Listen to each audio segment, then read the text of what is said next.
지금은 사순절 기간입니다. 이 시기 속에서 저는 새벽 예배부터 교육기관, 대학 청년부 예배까지 거의 예수님에 대한, 십자가에 대한 얘기들을 계속 다루고 있습니다. 어찌 보면 가장 기초적이고 모르는 내용은 하나도 없는 것입니다. 하지만 우리가 이 사순절 기간을 통해서 예수님의 오심을 다시 한번 우리가 되새기고 그것을 묵상함으로 우리 믿음과 믿음과 신앙을 훈련하고 연단하는 시간으로 삼을 때 가장 필요한 것, 바로 우리가 예수님이 오셔서 하셨던 모든 것들을 다시 한번 되새겨보는 것일 것입니다. 우리가 왜 예수님이 오신 것들을, 어떤 일을 하셨는지, 우리 위해서 해주신 것들을 우리가 발견하고 깨닫고 그것을 위해서 살아가는 삶이 우리에게 필요할 것입니다. 그런 측면에서 예수님이 우리에게 오셔서 하신 모든 일과 말씀을 정확히 아는 것들은 중요합니다. 그러나 더 나아가서 중요한 것은 우리가 그것을 아는 것이 아니라 바로 나에게 있어서 예수님이 누구이신지, 그분이 나에게 어떤 존재인지를 우리가 깨닫고 그분의 말씀을 따라 살아가는 삶으로 결단하는 시기가 되는 것이 더 중요합니다. 우리가 왜 그렇게 예수님에 대해서 알아야만 할까요? 가장 단순하게 말하자면 우리 신앙의 근본에 이유가 무엇이냐는 것입니다. 우리가 교회를 다니는 목적이 무엇이냐에 대한 이야기입니다. 단순하게 말하자면 우리가 교회를 다니는 가장 기본적인 이유는 바로 영혼의 구원입니다. 우리가 예수님을 믿는다는 것은 우리가 죽어 하나님 앞에 죄인으로서 지옥에 갈 수밖에 없었던 바로 그런 영혼들이었음을 고백하는 것입니다. 그래서 우리는 하나님께 보내주신 그 독생자 예수님을 믿음으로 우리는 그 죄를 사함받고 천국으로 갈 수 있다는 것을 믿는 믿음을 드리는 것입니다. 그런데 만약에 우리의 신앙의 목적이 바로 이런 영혼의 구원이 중심이 되지 아니하고 우리가 만일 세상적인 우리 필요한 것들을 얻기 위한, 우리 목적을 달성하기 위한 것이 된다면 우리 환난과 여러 가지 어려운 환경 속에서 넘어지기 쉽습니다. 하지만 예수님이 중심이 된 신앙은 단단해집니다. 어떤 상황과 여건 속에서도 우리가 받은 그 큰 은혜가 무엇인지를 기억하기 때문에 우리는 예수님 굳건하게 붙잡는 신앙이 될 수 있다는 것입니다. 그런데 이 사실이 믿지 않는 사람들에게 가장 큰 기독교에 대한 오해를 불러일으키기도 합니다. 여러분, 지금은 죽었지만 과거에 법정이라는 불교의 승려가 있었습니다. 그 사람이 한 번은 이런 말을 한 적이 있습니다. 자신을 믿지 않는다 하여 당신 자식들을 영겁이 지옥불로 보내는 신을 나는 믿을 수 없다. 차라리 나는 지옥에 떨어져서 지옥 중생들을 모두 구원하겠다는 말입니다. 어찌 보면 믿지 않는 사람들, 심지어 믿는 사람들 가운데서도 이 말이 더 옳다라고 생각하는 사람들이 있음을 보게 됩니다. 왜냐하면 듣기에 자신의 자녀라고 하면서 사랑한다고 하면서 지옥불로 보낸다, 믿지 않으면 너희들을 지옥불로 보내겠다는 그 논리 자체를 이해하지 못하겠다는 것입니다. 반대로 정말 예수님을 믿는다 하지만 그 삶을 바라보면 악하게 산 사람들이 있습니다. 저는 잘 모르지만 제가 태어나기 전의 일이기 때문에 나이 많으신 분들은 혹시 이름을 들어보신 적이 있을지 모르겠습니다. 1960년대에 고재봉이라는 사람이 있었습니다. 그는 63년도 10월에 훔친 칼을 가지고 손정들과 또 훔친 도끼를 가지고 한 군인 가정에 들어갔습니다. 훔친 도끼로 6명을 죽이고 돈을 훔쳤다고 합니다. 그는 결국 잡혀서 재판을 받게 되었고 그는 결국 사형 선고를 받았습니다. 그 다음에 결국 사형 집행이 되었는데 그의 삶이 그 수감 생활 속에서 정말 180도로 변하는 일들이 발생했습니다. 그는 그 안에서 전도를 받고 예수님을 만나는 경험을 하였습니다. 그가 그처럼 예수님을 만나게 된 이후부터 사형 선고를 받기까지 그는 자기의 모든 삶을 예수님 위해서 바쳤습니다. 그때 그 군 교도소에 갇혀있던 사람이 약 2,000명이었다고 합니다. 그가 전도한 사람이 1,800명이 된다고 합니다. 그가 마지막 날, 자신이 사형 집행을 당하던 날, 자신의 방에 같은 사람들과 마지막 예배를 드리며 그 사람들에게 나머지 200명의 전도를 맡기겠다, 그런 말을 남기면서 걸어갔다고 합니다. 그리고 또 한 가지 자신이 이루지 못한 것, 그 방에 옆방에 있는 한 사람, 그렇게 자신이 전도를 해도 전도가 되지 않았던 한 사람이 있었다고 합니다. 그 방문을 두들기며 자신의 성경책과 찬송가집을 건네며 그 사람에게 말했다고 합니다. 나는 오늘 천국으로 갑니다. 이건 그동안 내가 읽었던 하나님의 말씀을 들었던 성경과 찬송가집입니다. 꼭 이것을 읽어주셨으면 좋겠습니다. 이 세상에 한 번 죽는 것은 아무것도 아니지만 죽은 후에는 분명히 심판이 있고 예수님을 믿지 않은 사람은 정말 두렵고 무시무시한 영벌의 지옥으로 떨어지고 말 것입니다. 그 사람이 마지막 유언처럼 덧내는 말을 그 사람이 들으며 성경책을 받을 때 그 사람의 손을 꼭 잡고 간절한 마음으로 기도했다고 합니다. 그리고 그것을 건네고 돌아서서 가며 자신을 호송하는 헌병들에게, 기다리던 또 기자들에게, 사형을 집행하는 집행관에게 자신의 복음을, 정말로 예수님을 믿어야 될 것을 마지막으로 그 사람들에게 호소했다고 합니다. 그리고 마지막 순간, 사형이 집행되는 순간에 그는 기도했다고 합니다. 하나님 앞에 나 같은 죄인도 전도를 통해서 하나님의 말씀을 듣게 하시고 내가 주님의 말씀을 들음으로 내 생명을 허락하여 주니 감사드린다고 말입니다.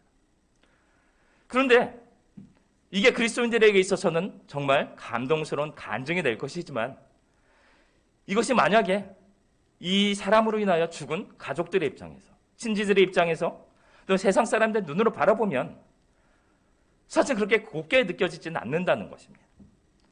일반적인 세상의 사람들의 생각은 그렇습니다. 아까 법정이라는 승려가 얘기했던 것처럼 이 세상 나는 그리스도인들보다 더 착하게 살고 열심히 살았다.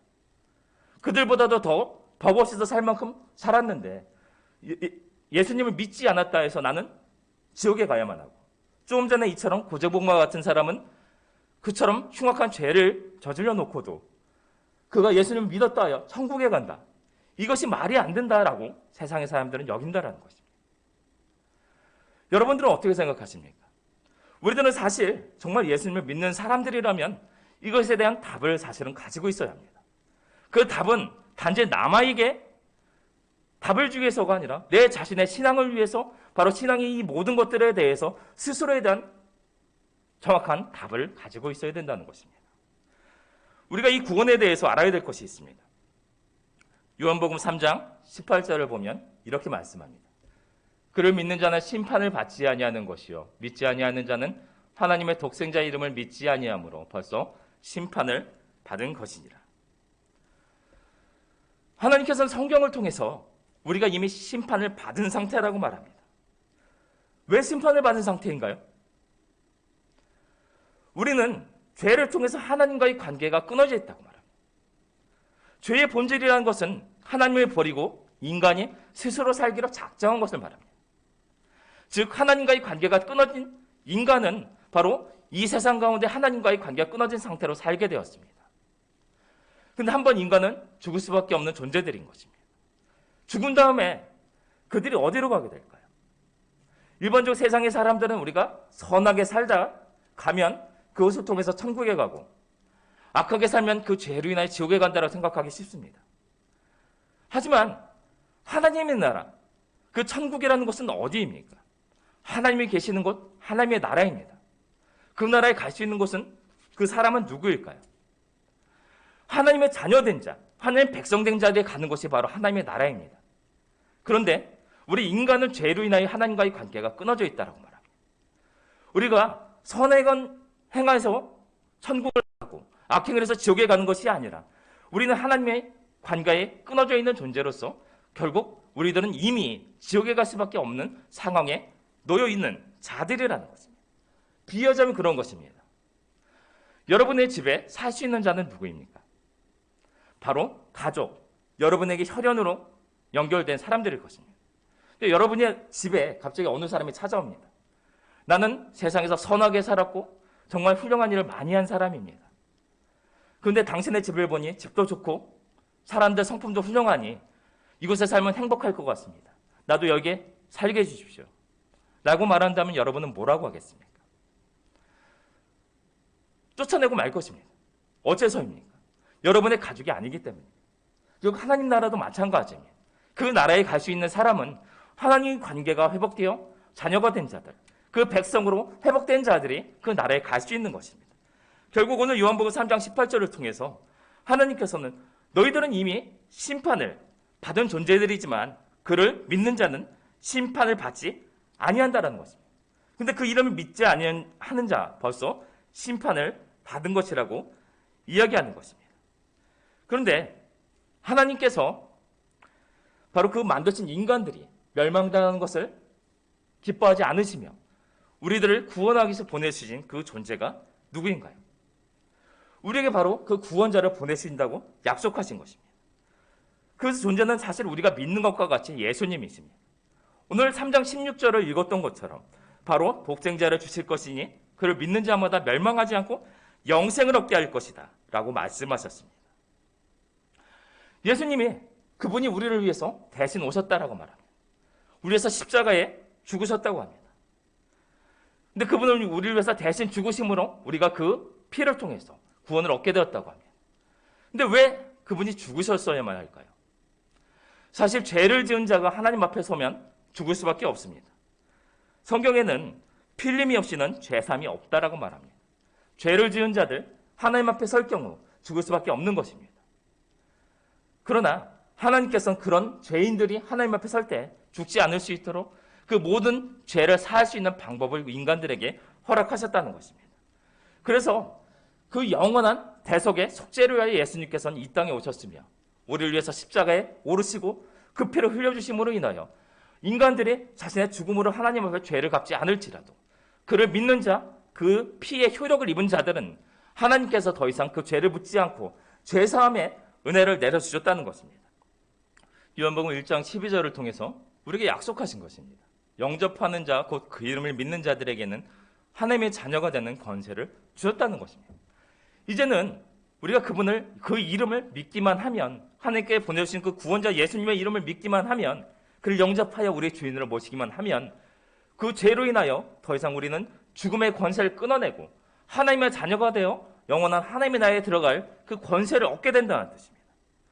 즉 우리들에게는 하나님의 가족이 될, 다시 그 하나님과의 관계를 회복함으로 하나님의 나라에 들어갈 수 있는 그 모든 것을 회복 주시겠다고 우리를 약속하셨다는 뜻입니다. 그런데 여러분들, 세상의 사람들은 말합니다. 왜 그 구원자가 예수 하필이면 예수밖에 없냐라는 것입니다.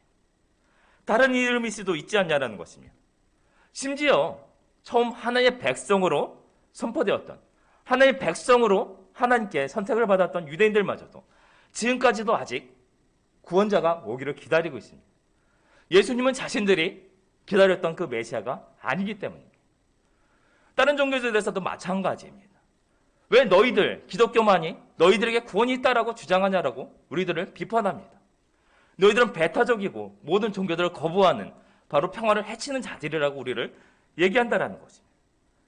자신들에게도 구원이 있다라고 주장합니다. 그들의 주장은 그렇습니다. 산을 올라가는 방법은 여러 가지가 있다는 것입니다. 그러나 그 여러 가지 방법을 통해서 결국 정상에 가면 사람들이 만나게 되는 것처럼 그 하나님을 바라보는 그 믿는 방법은 여러 가지가 있을 수 있다.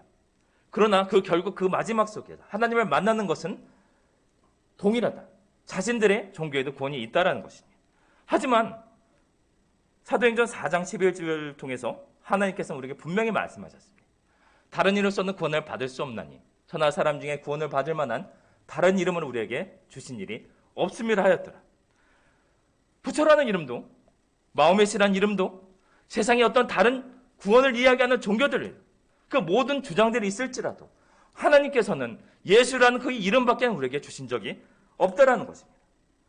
세상에 각각의 종교들이 있지만 그 모든 것들은 인간들이 만든 것입니다. 인간들이 자신들의 선행을 통해서 수행을 통해서 또 여러 가지 방법을 통해서 자신은 그걸 통해서 구원이 있다라고 주장을 합니다. 하지만 기독교는 다릅니다. 우리들이 그것을 만든 것이 아니라 하나님께서 우리에게 가르쳐 주신 종교입니다.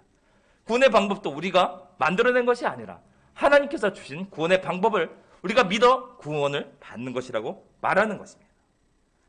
그런데 이런 주장이 있습니다. 그런데 그 예수님이 하나님이 보내주겠다 말씀하신 그 구원자인 것을 어떻게 알 수 있냐는 것입니다. 예수님이 오시리라 말씀하신 것이 어디에 적혀 있습니까? 그것은 구약 성경을 통해서 우리에게 주어졌습니다. 구약 성경 그 모든 구절들을 통해서 예수님이 오실 것을 증거하고 있습니다.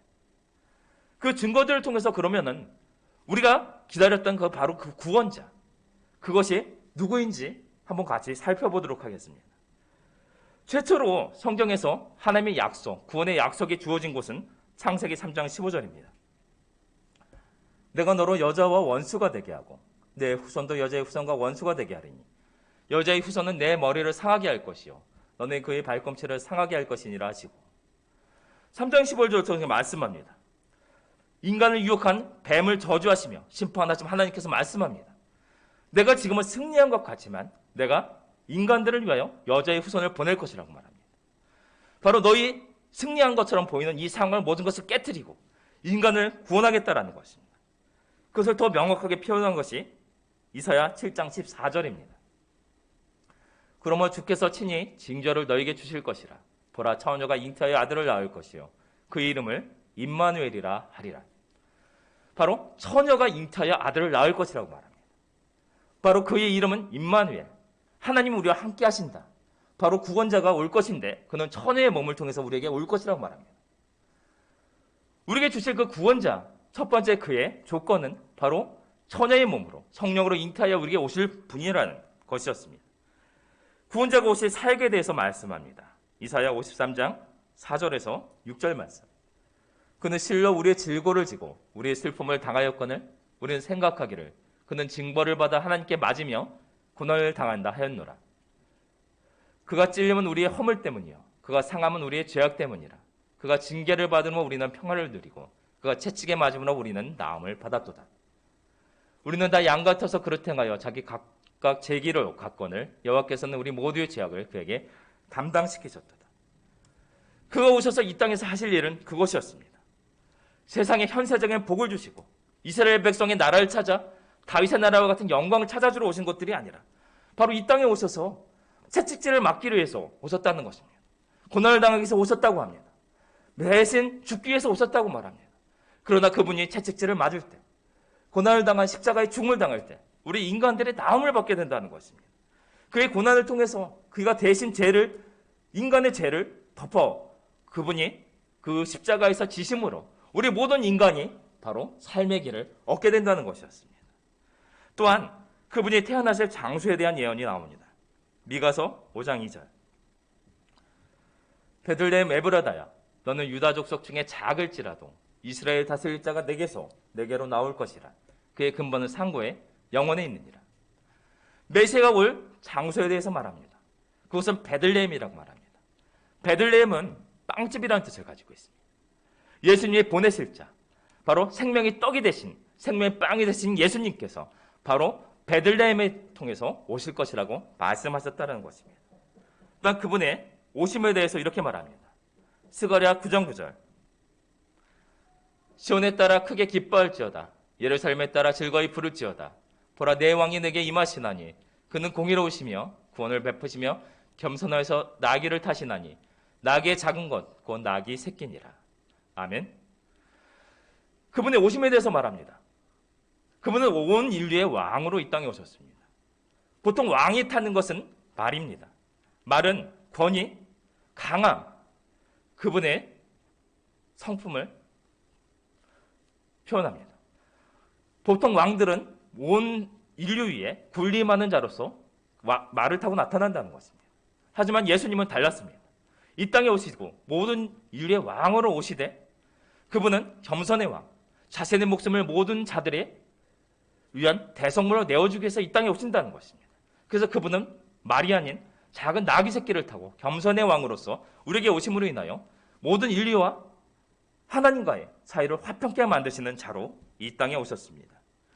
또한 마지막으로 이 모든 증거에도 불명하고 하나님께서는 마지막으로 모든 사람이 믿을 수밖에 없는 증거를 우리에게 주셨다고 말합니다. 사도행전 17장 30절과 31절입니다. 알지 못하던 시대에는 하나님이 간과하셨거니와 이제는 어디든지 사람에게 다 명하사 회개하라 하셨으니 이는 정하신 사람으로 하여금 천하를 공의로 심판할 날을 작정하시고 이에 그를 죽은 자 가운데서 다시 살리신 것으로 모든 사람에게 믿을 만한 증거를 주셨습니다. 하니라. 하나님께서 마지막으로 너희에게 그 모든 것들에도 불구하고 너에게 정말 믿을 수밖에 없는 증거를 주겠다는 것입니다. 그것은 바로 부활이었습니다. 죽음을 이기고 다시 살아나는 자. 그 바로 모든 사람들이 거부할 수 없는, 부인할 수 없는 증거로서 너에게 주었다라는 것입니다. 성경의 모든 증거를 통해서 그 조건은 그렇습니다. 그분은 천의 몸을 통해서 잉태되어 태어나셔야 합니다. 또한 우리 죄를 대신 짊어지시고 고난을 당하실 분이라고 합니다. 또한 베들레헴에서 태어나시고 또한 겸손하여 나귀의 새끼를 타고 예루살렘의 왕으로 오실 분입니다. 그리고 그는 한번 죽음을 당하지만 그 죽음마저도 승리하시고 이기시고 다시 부활하여 생명을 얻는 그분이 바로 우리를 향하여 오실 메시아 그리스도라는 것입니다. 그분이 누구인가요? 다른 어떤 세상의 어떤 구원자라 자칭하는 자들, 그 자들이 이 하나님의 말씀하신 구원자의 조건에 하찮은 자들이 있습니까? 그렇지 않습니다. 단 한 분, 예수님밖에는 바로 이 구약 성경에 내가 구원자를 보내리라 말씀하신 하나님의 약속과 같이 이 땅에 바로 구원자로 하나님의 약속의 대로 약속의 성취로 오신 분은 단 한 분 예수님밖에 계시지 않다라는 것입니다. 그래서 로마서 10장 13절을 통해서 말씀합니다. 누구든지 주의 이름을 부르는 자는 구원을 받으리라. 주의 이름, 그분은 바로 예수 그리스도입니다. 우리가 이 사순절을 통해서 바라봐야 될 이름, 우리 영혼의 구원을 위해서 바로 이 모든 신앙의 목적을 위해서 우리가 불러야 할 그 이름은 예수님이라는 것입니다. 그러나 우리에게 더 중요한 것이 있습니다. 사실 교회를 다니는 사람 치고 바로 예수님 이름을 모르는 자는 없습니다. 또한 내가 죄인이라는 그거에 대해서 부인하는 사람도 없습니다. 또한 예수님이 믿기만 하면 우리가 구원을 받는다는 것도 부인하는 사람은 없습니다. 그러나 그것을 아는 것이 중요하지 않다라는 것입니다. 우리가 그것을 아는 것과 믿음은 별개일 수 있습니다. 우리가 안다고 해서 우리 죄가 사라지지 않는다는 것입니다. 우리가 죄인이라는 것을 안다고 해서 그 죄가 사라지지 않습니다. 그 예수님의 구원자라는 것을 안다고 해서 그것을 믿음이라 부를 수 없다는 것입니다. 히브리서 4장 1절과 2절에서 말씀합니다. 그러므로 우리는 두려워할지니 그의 안식에 들어갈 약속이 남아있을지라도 너희 중에는 혹 이르지 못할 자가 있을까 함이라. 그들과 같이 우리도 복음 전함을 받은 자이나 들은 바 그 말씀이 그들에게 유익하지 못한 것은 듣는 자가 믿음과 결부시키지 아니함이라. 우리 믿음은 아는 것이 아니라 삶을 통해서 나타나야 한다는 것입니다. 그 열매를 통해서 나타나야 합니다. 단지 아는 것으로 인하여 아는 것을 한 것으로 사는 삶 속에서는 믿음으로 통해서 나타나는 삶의 열매가 존재하지 않습니다. 우리가 정말 믿는다는 것이 무엇인가요? 나의 주인에 바뀌는 문제입니다. 저는 세상 가운데 세상의 법칙과 나의 생각대로 세상의 방식대로 살아갔다면 우리가 예수님을 믿는다는 것은 이제 내가 주인의 자리를 예수님께 내어드리고 그의 말씀과 그의 인도하심에 따라 살아가는 것을 말합니다.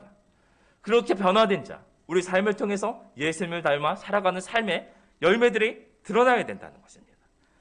우리가 죽을 수밖에 없었던 죄인이었고 그 죄에 대한 고백 회개가 단순하게 우리 입의 고백이 아니라면 정말 이런 믿음을 통해서 주인에 바뀐 삶의 열매들, 결과들이 우리 삶을 통해서 드러나야 할 것입니다. 결국 우리는 이 세상에서 세상 속에서 살아가던 삶을 벗어나 하나님 앞으로 돌아가는 자들이 되어야 한다는 것입니다. 우리가 이 사순절을 통해서 점검해야 될 믿음이 무엇입니까? 바로 이런 믿음입니다. 예수님을 아는 믿음이 아니라 예수님을 믿음으로 우리 삶이 변화되어 정말 하나님이 기뻐하시며 하나님의 자녀로 회복되는 믿음이 필요한 것입니다. 우리는 이 사순절을 통해서 예수님을 제가 오늘 증거해드린 그 모든 성경의 말씀들 사실 여러분들 모르시는 내용은 아무것도 없습니다.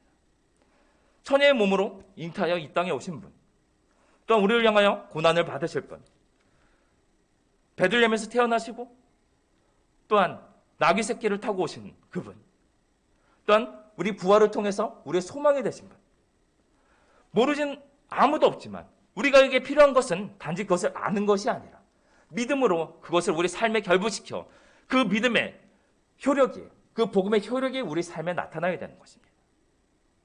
이 사순절을 통해서 우리가 다 아는 이 복음이지만 우리 삶 속에서 어느 정도 그것이 효력을 가지며 우리가 믿음 속에 살고 있는지 점검해야 할 것입니다. 그처럼 살아갈 때 하나님 나라 그 위를 먼저 구하는 자, 바로 하나님과의 관계가 회복된 자는 그 안에서 우리가 구하지 않을지라도 하나님께 그 모든 것을 채우리라고 말씀하셨습니다. 우리 영혼의 구원뿐만 아니라 우리 삶의 모든 것을 주신다는 것입니다. 여러분, 이 사순절을 통해서 정말 예수님을 다시 한번 돌아보며 우리 믿음을 점검하는 시간 되시기 바랍니다.